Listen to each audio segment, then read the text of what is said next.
The whistleblower complaint alleges that not only has our government had these craft of, quote, non-human origin, but that it's keeping it secret. And for decades, the Air Force discredited sightings of UAPs by pilots like you. Does it sound possible to you that that kind of secrecy is still happening, this kind of disinformation, this time around aircraft?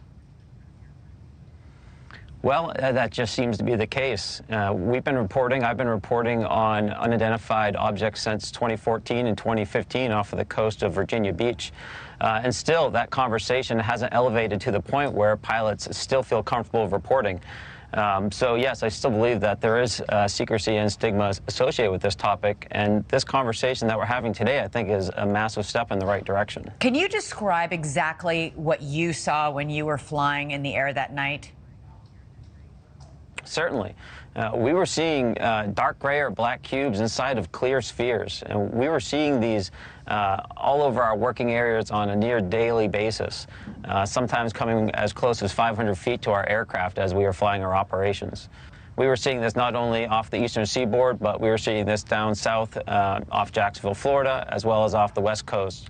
Now, with the All-Domain Anomaly Resolution Office reporting that we're seeing spheres globally that are proceeding from 0 to 2 Mach on a regular basis, we still haven't really figured out what those objects are. And you, largely to your efforts and a few others, and people are now speaking out, pilots are now speaking out. But in general, especially a couple of years ago, but you say even now still to a certain extent, what are pilots told when they come back and say, oh my God, look at what I saw and what I recorded in my cockpit camera?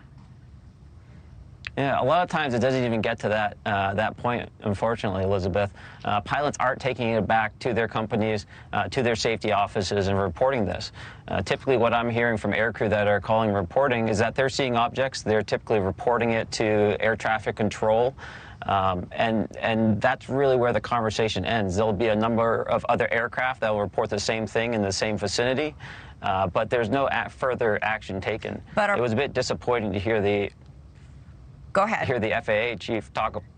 It was a little disappointing to hear the FAA representative at the latest public meeting that the NASA independent study team had stated that he was only familiar with maybe 4 or 5 reports of UAP from their FAA controllers. I'm personally hearing reports from pilots that they're seeing objects on almost a nightly basis off the Northern Pacific as well as Northern Atlantic. Almost a nightly basis? And that's been happening for several months. Yes. Okay, if these non-human craft are in fact flying around the Earth on almost a nightly basis, would it make sense to you that one or more of these would crash or land? Well, that's the assumption that we have to make if David's story is 100% true. If these objects are flying around, that have been for a number of years, the assumption would be that they would likely crash at some point and that there would be an operation to retrieve it. A former staff director of the Senate Intelligence Committee is publicly calling on the government to reveal what it has. He says he's spoken to 4 witnesses who say the same thing that you do, that Grush says, that we have material from non-human craft, and he writes, we must know the facts concealing such vital information. If we are not alone, this poses a huge barrier to successfully adapting to the world around us. Do you agree with that?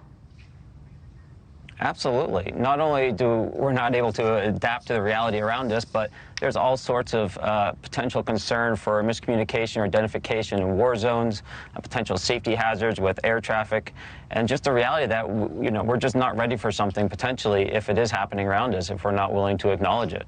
This former staff director also writes that there is a pattern, a persistent pattern of surveillance around Department of Defense test ranges and around nuclear sites.